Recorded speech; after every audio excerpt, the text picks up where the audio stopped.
Alright, let's start with this one. Given line J, what's this?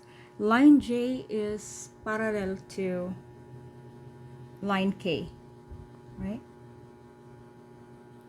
So this line J is parallel to K and K is parallel to L. And then we prove that angle 1, this angle here, is congruent to angle 3.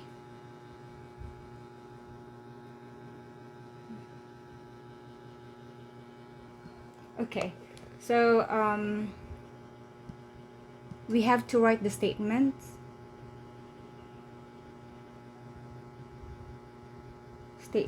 And then reasons for your proofs. Right. So what are the given here? Okay. J is parallel to K, and then the reason is given. So J parallel to K, that is a transversal that cuts corresponding angles, right? So that means angle 1 is congruent to angle 2, right? If J is parallel to K, so that means angle 1 is congruent to angle 2. So what would be a reason here? By corresponding angles postulate.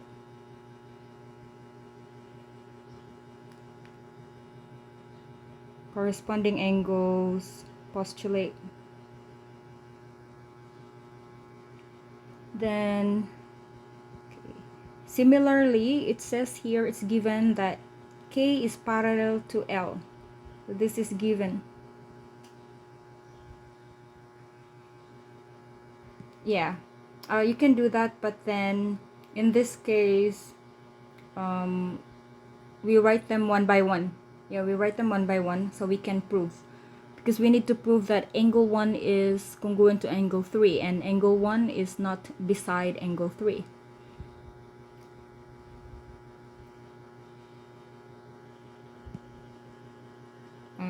Because I just wanted to, like, okay, if you write here that J is parallel to K, you can write a statement there out of it, like angle 1 is congruent to angle 2. Yeah, it will be clearer. But you can write all of the given statements on top. Okay, so from the given K is parallel to K, then we can conclude that angle 2 is congruent to angle 3. Yeah, because line K and L, they're of the same transversal that cuts the, okay, transversal that cuts them corresponding, forming corresponding angles again. So this one, our reason is corresponding angles postulate. It's just the same.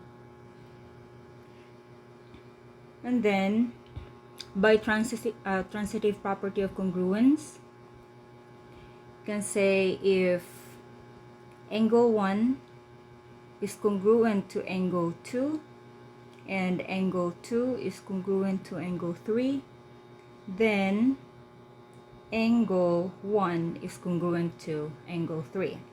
Then the reason is by transitive property of congruence.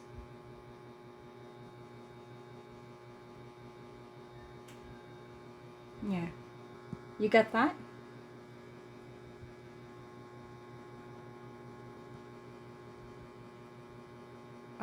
Yeah, you can. But this is the best way, the transitive property of congruence. You can change the page so we don't have to delete this. Okay, given L is parallel to M. I don't even know where L is. So maybe this is L. Where is L? It's different from the K. This is confusing.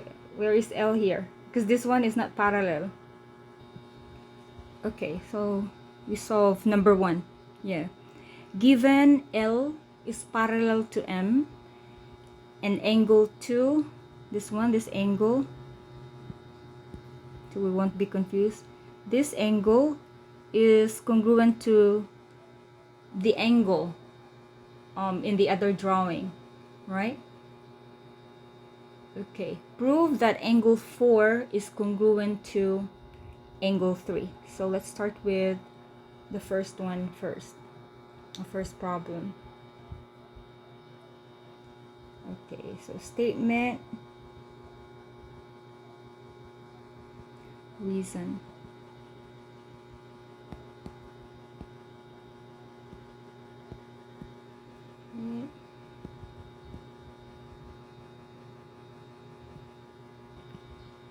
Okay, the given statements here is L parallel to M, and then angle 2 is congruent to angle 4. All right, hold on, Stella. Angles 2 and 3, they are not on the same side. They are alternating interior angles. Remember what we discussed last time? All right, you said a different thing, but then you're thinking that one, the correct one. Yeah. Okay, so we can conclude that angle 2 and angle 3 are congruent. So if two parallel lines are cut by a transversal, then alternate interior angles are congruent. So you can just write here, if two parallel lines are cut by a transversal, then alternate interior angles are congruent. And then angle 4 is congruent to angle 3. This is transitive. Okay, transitive property of congruence. So if 4 is congruent to angle 2, because it is given, right, that 4 is congruent to angle 2, and angle 2 is congruent to angle 3, then that means angle 4 is congruent to angle 3. Yes. Yeah, you can cancel out angle 2 and you'll be left with angle 4 and angle 3. Okay, can you go to the next page so we can solve number 2?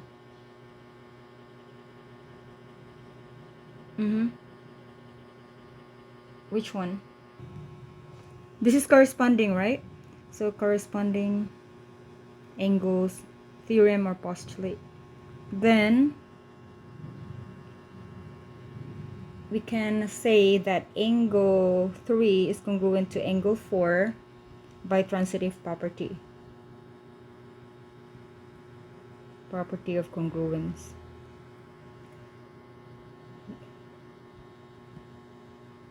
Yeah. Oh, what do you mean statement? All right, given line J is parallel to line K and K is parallel to L. Prove that angle 1 is congruent to angle 3.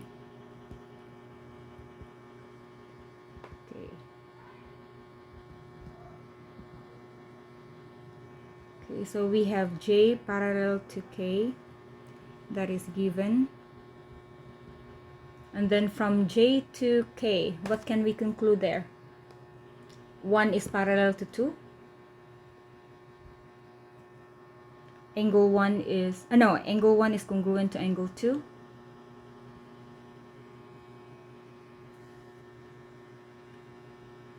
When J is parallel to K, that means angle 1 is congruent to 2. So our reason will be corresponding angles postulate or theorem. Then from there we can conclude that angle 2 is congruent to angle 3.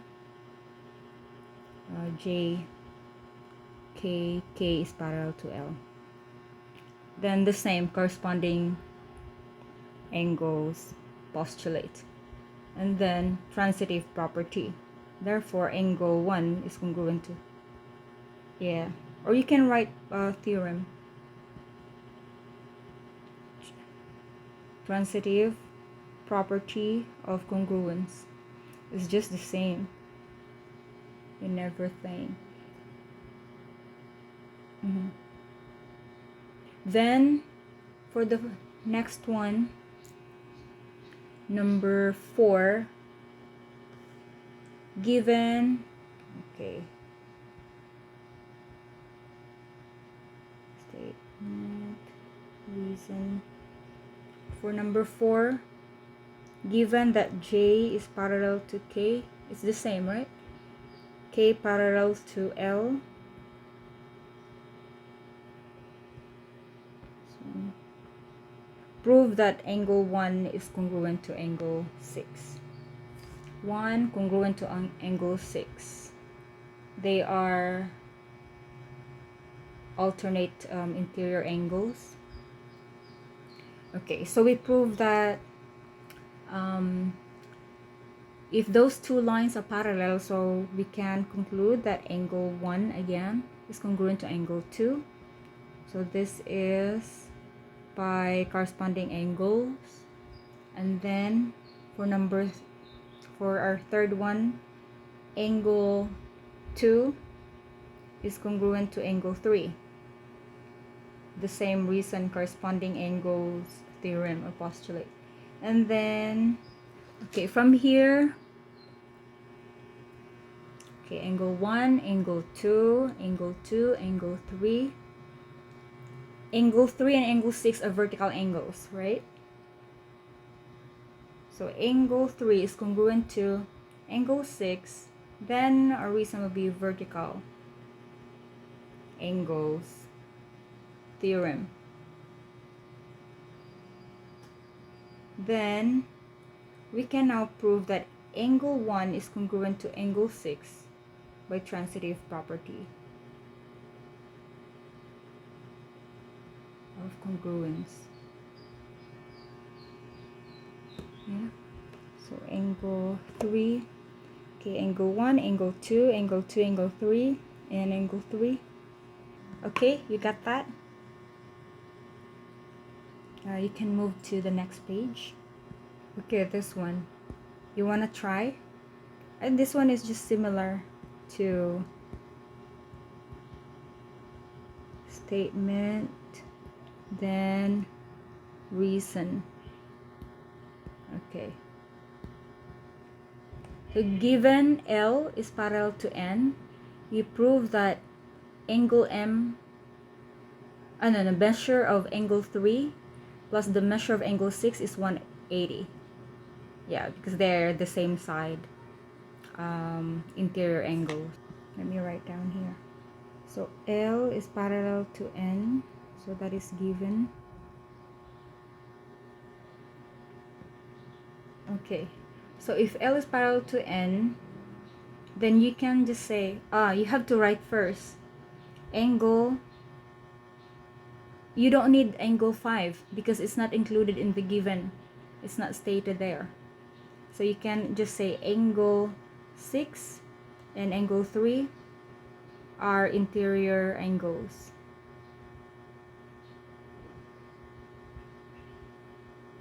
On the same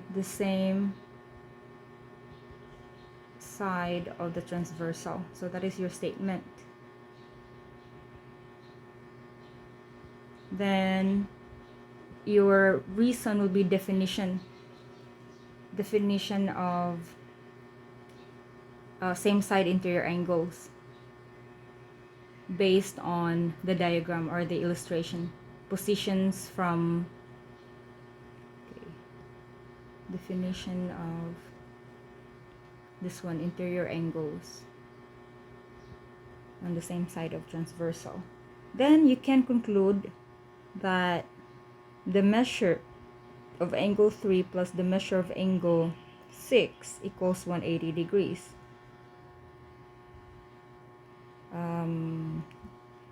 Your reason would be same side or consecutive interior angles theorem. The same side interior angles theorem.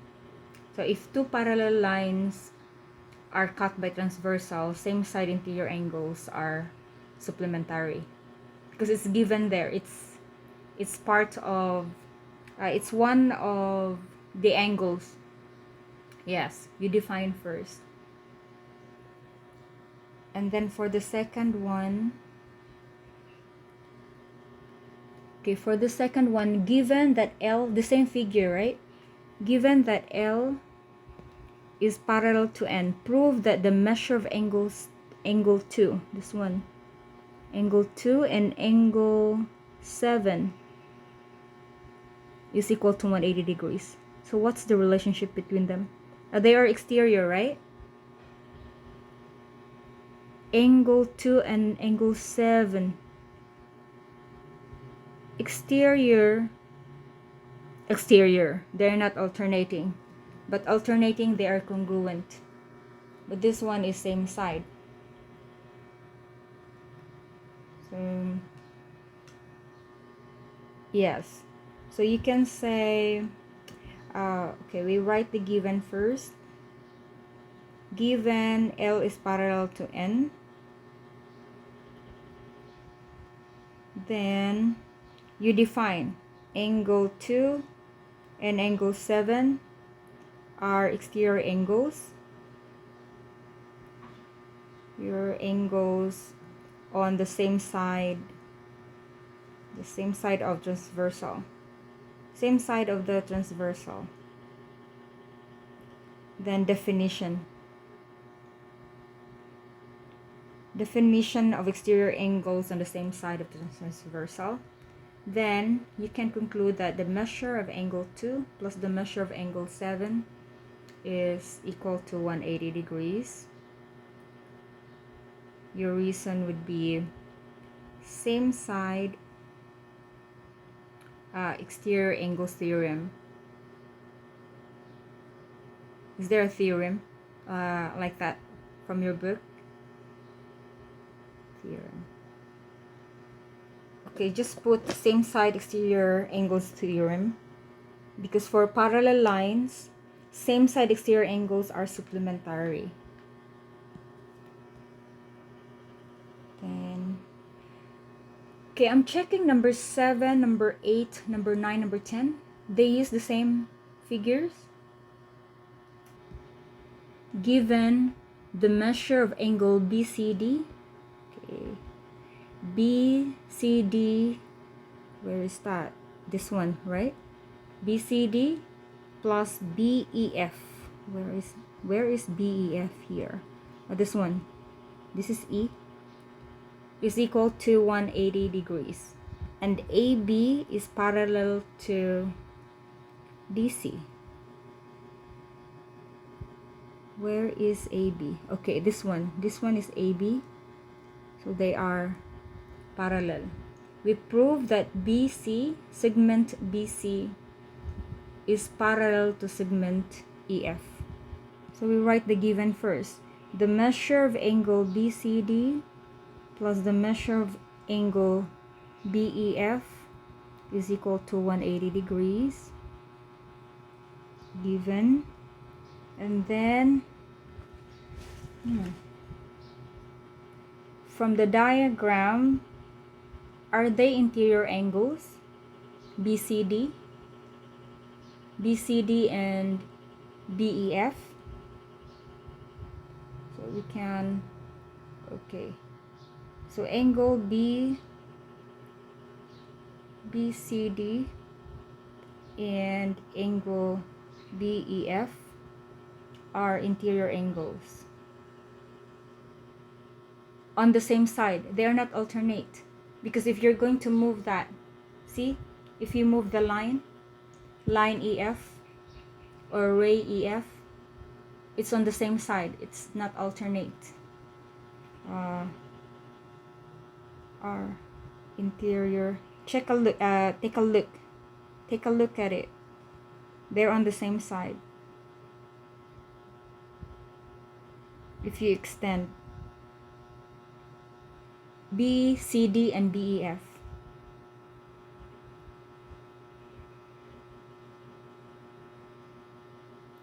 Huh? They are on the same side. That's very so. Oh my gosh, I caught it. Yeah, let me show you, okay? Why they are on the same side. So we have this. We have BC, right? I know, BC. Then we have this, okay. Let me just draw that. Let me show you why they're on the same side. Alright. So we have here B, right? And then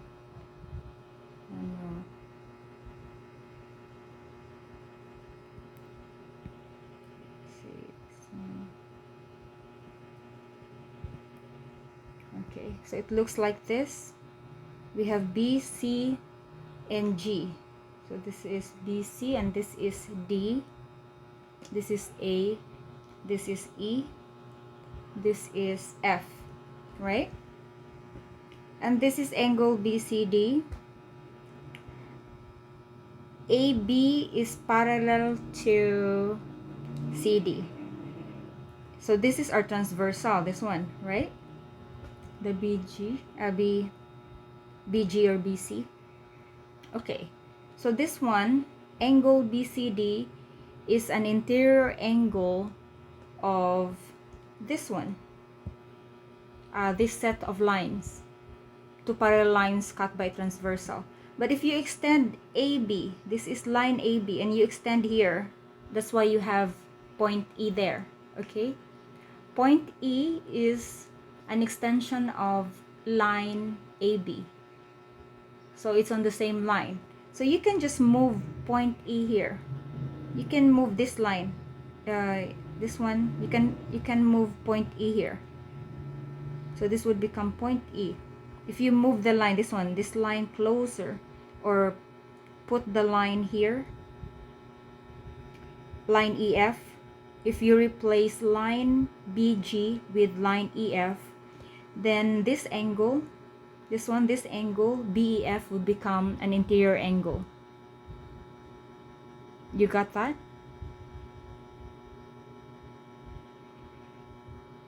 Can you picture that? Yes. They are on the same side because they cannot be they are not alternate unless this is E here. This one is alternate. This one. You got it? Yeah, okay. So, okay. We can move this, okay? I will replace this one with EF.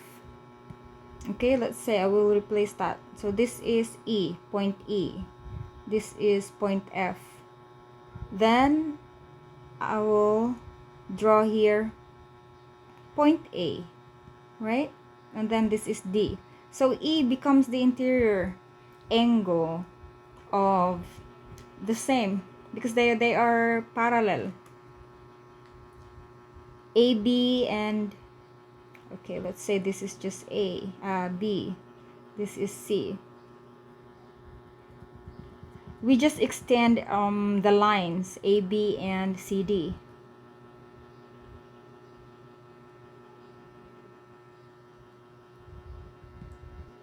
I hope you understood that. Okay, so angle BCD and BEF, they are interior angles on the same side of the transversal. Then your reason will just be from the diagram. You check given in the figure or diagram. Then you can conclude that if the same side interior angles are supplementary, then the lines cut by the transversal are parallel. Because we're given measure of angle BCD plus BEF, right? So this is the opposite. So you can say, if your statement is, if same side interior angles are supplementary, then the lines cut by the transversal are parallel. Your reason here will be converse of the same side interior angles theorem. Then you can conclude that, what's that? BC, segment BC is parallel to segment EF. Your reason would be substitution of lines, or substitution like from the diagram. Got that? All right. Do you have questions? Your exam is tomorrow.